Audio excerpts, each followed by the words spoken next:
Hello दोस्तों, आज हम जानेंगे सीडीपी के नए क्वेश्चन, प्रीवियस ईयर क्वेश्चन।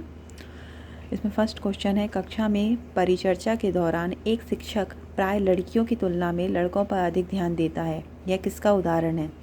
ये जेंडर पक्षपात का उदाहरण है। बच्चों में जेंडर रूढ़िबद्धता एवं जेंडर भूमिका अनुरूपता को कम करने के लिए निम्नलिखित में से कौन सी पद्धति प्रभावशाली है? इसका आंसर है जेंडर पक्षपात के बारे में परिचर्चा करना। फिर है, निम्नलिखित में से किस मनोवैज्ञानिक ने बच्चों को ज्ञान के सक्रिय जिज्ञासु के रूप में देखते हुए उनके चिंतन पर सामाजिक एवं सांस्कृतिक विषय वस्तु के प्रभाव को महत्व दिया? इसका आंसर है लेव वाइगोत्स्की। फिर है, भाषा के अर्जन और विकास के लिए सार्वभौमिक संवेदनशील अवधि कौन सी है? ये है प्रारंभिक बाल्यावस्था। फिर है, निम्नलिखित में से कौन सी लॉरेंस कोलबर्ग द्वारा प्रस्तावित नैतिक विकास की एक अवस्था है?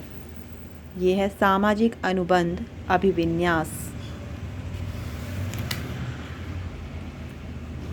फिर है, निम्नलिखित व्यवहारों में से कौन सा जीन पियाजे के द्वारा प्रस्तावित मूर्त संक्रियात्मक अवस्था को विशेषित करता है?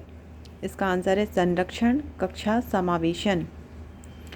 फिर है, बच्चों के संज्ञानात्मक विकास के संदर्भ में निम्नलिखित में से कौन सी पियाजे की संरचना है?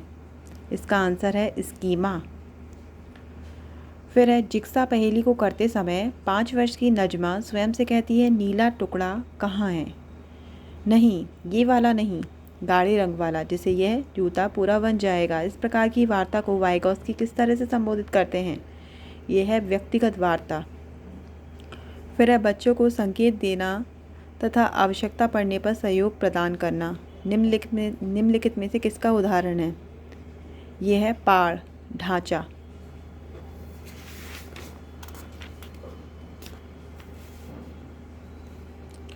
फिर है, रूही हमेशा समस्या के एकाधिक समाधानों के बारे में सोचती है। इनमें से काफ़ी समाधान मौलिक होते हैं। रूही किन गुणों का प्रदर्शन कर रही है? इसका आंसर है सृजनात्मक विचारक। फिर है, आकलन का प्राथमिक उद्देश्य क्या होना चाहिए? आकलन का उद्देश्य संबंधित अवधारणाओं के बारे में बच्चों की स्पष्टता तथा भ्रांतियों को समझना होना चाहिए। फिर है, निम्नलिखित कथनों में से कौन सा बुद्धि के बारे में सही है?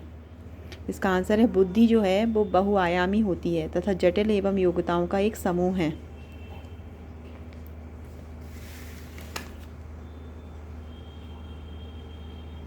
फिर है, पठन वैकल्य बच्चों के प्राथमिक लक्षण क्या हैं? इसका आंसर है धारा प्रवाह पढ़ने की अक्षमता।